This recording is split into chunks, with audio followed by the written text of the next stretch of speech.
Update. My male 50 wife female 48 abandoned me to fight herself. Original post. My wife Mary's family has a history of dementia, developing memory issues in their mid to late 50s. Her mom, grandmother, and several other relatives on her mom's side have developed dementia. Her mom lived with us for 4 years until earlier this year. Her father is deceased.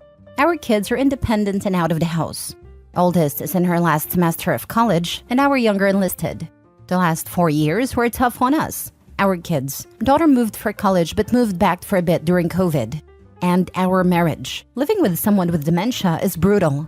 We had talked a lot last year about taking the remaining college funds, our regular savings, sell or rent the house as we were ready to downsize anyway, quit our jobs and travel for a year or until the money runs out. We just had to wait for her mom to move into a home. I understand her anxiety about developing dementia, and I was burned out. You live through COVID working remote, a wife working remote, a college and high school student taking remote classes, and a mother-in-law with dementia, and see how we hold up. Space finally opened up and we were able to move her mom into a care facility. I finally thought I had a chance to breathe. When we moved Mary's mom out, Mary's mental health took a huge downward spiral.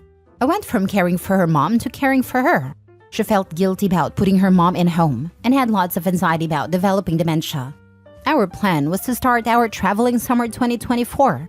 But 2 months ago, I got home and she's left a note. My friends call it Exhibit A.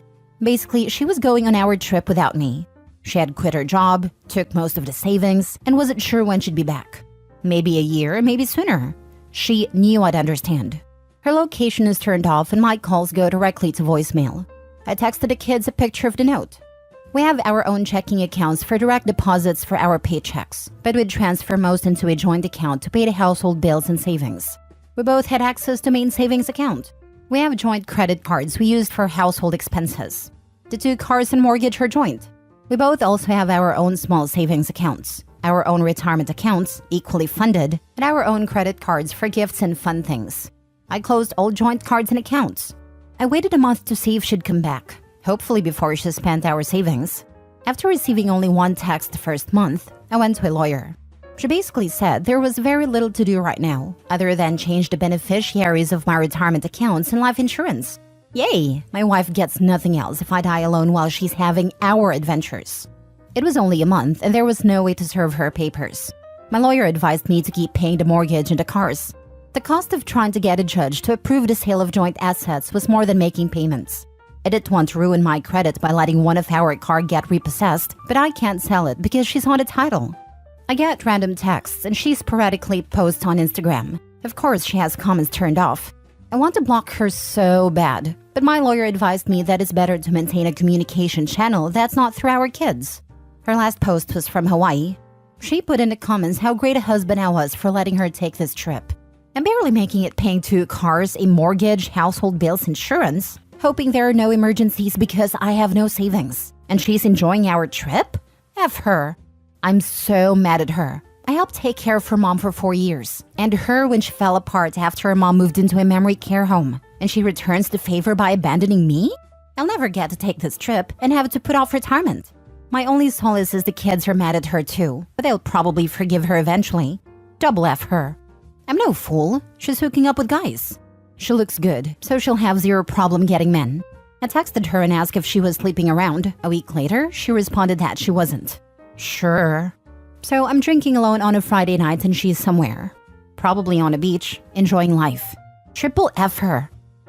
Edit. My lawyer has given me a bunch of advice and options. It was just way more than I could possibly include in this post. I could definitely push the issue harder and I might need to at some point, but all that work is very expensive.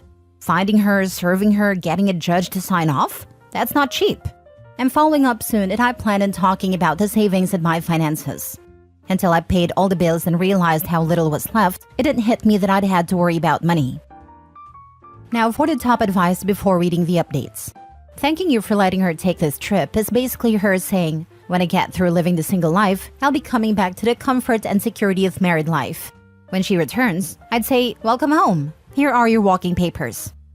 She 100% is under the delusion that she's coming back to a marriage. She's had a few conversations with our daughter, and she's convinced I'll understand and forgive her.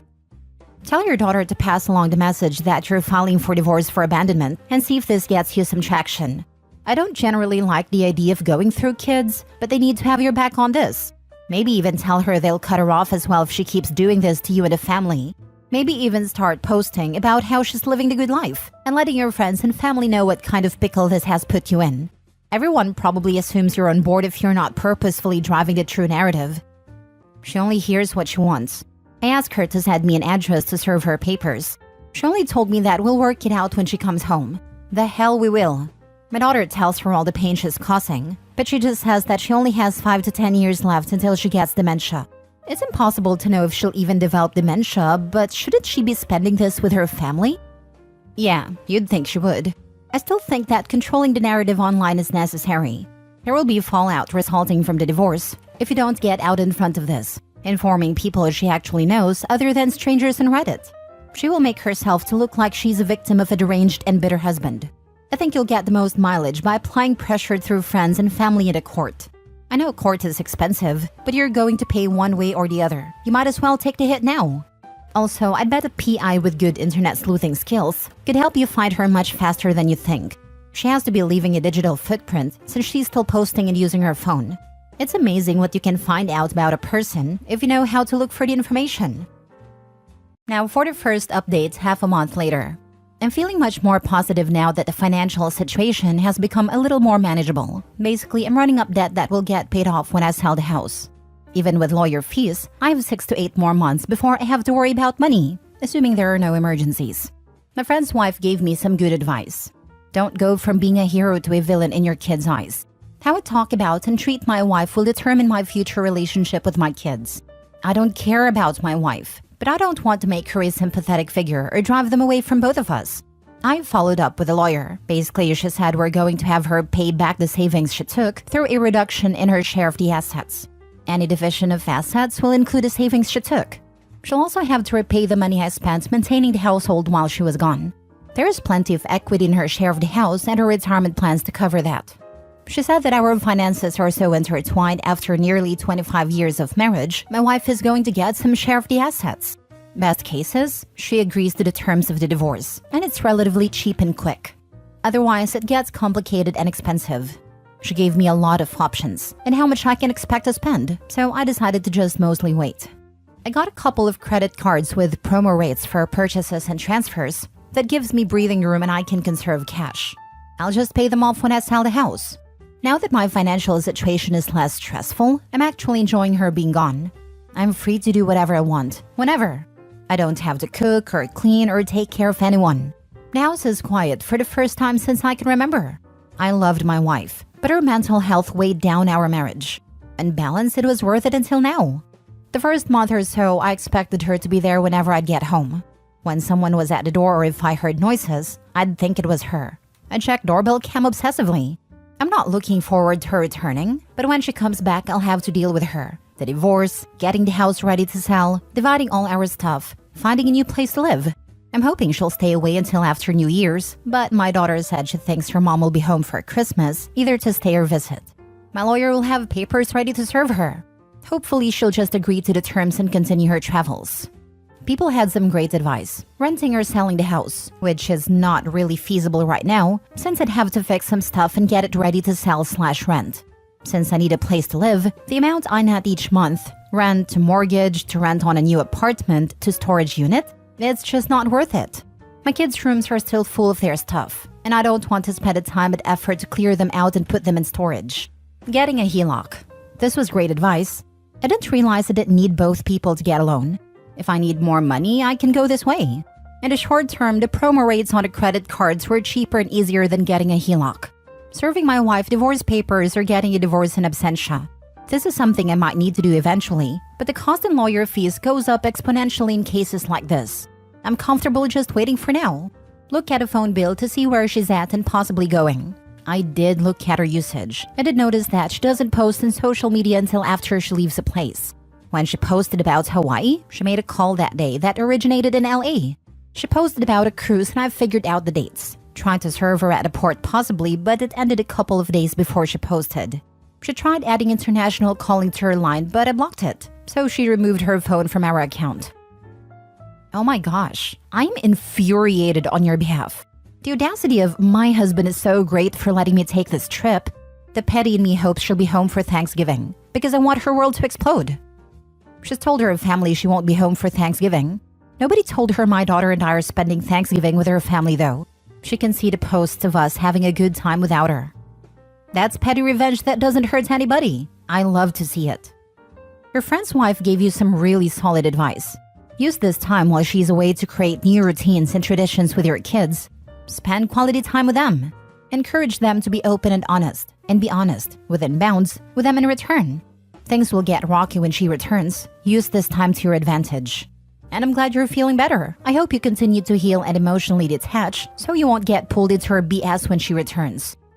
So she's just going to blow through all the money and then assumes you'll take her back and care for her when dementia hits her? Seems to be her plan, but it's not mine. I hope her punishment is that she never gets dementia. She has to remember for the rest of her life what she did to the people she claims she cares the most about. Please change the locks on the house so she can just waltz back in while you were out one day. I'm so angry for you. I've been married for 23 years, and if my husband did this to me, God help anyone between me and him. She left her keys. I changed the code on the security system, the passphrase, and the password. I also found a new hiding place for the emergency key we had in the backyard. Now for the second update 3 months after the first post. My wife texted me in the middle of December that she'd be home for Christmas. I told her that we, our daughter and I, would be at my brother's. She obviously wasn't welcome. I'd leave her car in the driveway and the fob in the backyard. She wasn't allowed in the house unless I was there. She didn't have keys to get in, so she spent Christmas with her sister. When we got back, I met with her. I decided not to be overly confrontational because I didn't want to give her the satisfaction of thinking I cared enough to be mad. She was taken aback about how detached I was. I could tell it bothered her that I didn't show her much emotion, not even anger. I just wanted her to agree to a divorce. This is a summary of several different meetings, both with and without our daughter. She hasn't wanted to meet with her mom alone yet. I asked why she left without telling anyone. She said she didn't want to wait a year. She didn't want anyone talking her out of it. She didn't want to work anymore. She wanted to leave before her mental health got worse. I'm sure it was mostly because she didn't want me to stop her from taking the money. She knew I would take care of everything with the kids in the house when she left. We had decided to go summer of 2024 for a few reasons. Packing everything and getting the house ready to sell was going to be a lot of work. We wanted to make sure our daughter graduated college, got a job, and was settled. We wanted to make sure we had money when we got back. We wouldn't have a house, cars, or jobs, so we needed money because it would take months to find work and a place to live. We didn't want to have any worries or deal with a mess back home. At some point in our planning, she began questioning, to herself, not me, if she ever wanted to go back to our old life. She didn't want to work full-time or buy a house and stay in one place after we got back. She wasn't sure what she wanted, but she didn't think she would figure it out talking to me. I told her that's the reason we were taking the trip, to figure those things out together, to see what we wanted for the next part of our life. I asked her why didn't she just get a divorce before she left. Then she wouldn't have had to do this behind our backs, and she would have had plenty of money without stealing our joint savings. She claims that she didn't want a divorce, that she wanted us to live whatever life she figured out. I told her that's not how marriages work, one person deciding for the other. In talking/texting our daughter, her family, my texts and voicemails, she realized I might not forgive her. She was right about that. So she might have to visualize a future without me. This is where I had hoped she would say some stupid stuff, like she was going to squander all her money living in a van and make travel vlogs, or she met some guy that she needed to wire money to so they could open an ice cream shop in Alaska. Instead, she wants to be a digital nomad, working part-time, fully remote, and living in new places. She tried to convince me to go with her, but I'll never be able to trust her. Plus, I don't love her anymore. Traveling like that for a few years doesn't sound bad, but she doesn't have a job or any work lined up. She's not in her 20s, and that way of living will get old quick. No close friends, no family. I want her to make it work so she won't be here trying to get back in our lives. 1. How are the kids doing? Our son wouldn't have seen us the entire time she was gone away. He only responds to her with very short texts. He told me she wanted to see him, but he said he was too busy and wouldn't be able to get away. He lives in the barracks, so it's an easy excuse to avoid her. My daughter stopped talking/texting her. She's pretty upset. Her worry turned to anger when she realized her mom wasn't having a mental breakdown, but it was just selfish. If her mom was sticking around, they could probably work through it eventually. I just care that my daughter is happy, so whatever she decides, I'll support. 2. Did she spend all the money? About half. I think she realized she needed to figure it out before she completely ran out of money. 3. Did she sleep with anyone? I didn't ask because I didn't care. Asking would imply I wanted her back or it would matter. Even though I didn't ask, she claims she didn't. Not sure if she's lying or not. She might just be saying that because she doesn't want the kids to have another reason to be mad at her. 4. Does she feel bad for what she put us through? She claims she does, and she wishes she had handled it differently. She said getting away and figuring herself out was best for her. I told her she was just being selfish. When she first left, we were worried something would happen to her. We would never see her again. She's always been self-centered. I told her she's taking the easy route and letting everyone else handle the difficult parts. If she gets sick, kids will take care of her. Goes broke, live with family. Abandon everyone, they'll forgive her. She thinks her siblings and our children will let her live with them like we let her mom live with us. I'm sure when she visualizes her future, she sees our kids there. They might not be, and definitely not in the same way they were before. Despite how it might sound, I'm actually really happy with how it all turned out. Our divorce is far from final, but we've agreed on the big things. We'll sell the house, how to split the retirement and profit from the house, how to pay back the money she took, and what I spent maintaining the household. I got most of what I wanted from the settlement, and she'll soon be, mostly, out of my life. I won't have to pay alimony, and because she's choosing to make significantly less money than she was, I won't be forced to support her. That would have been a kick to the teeth.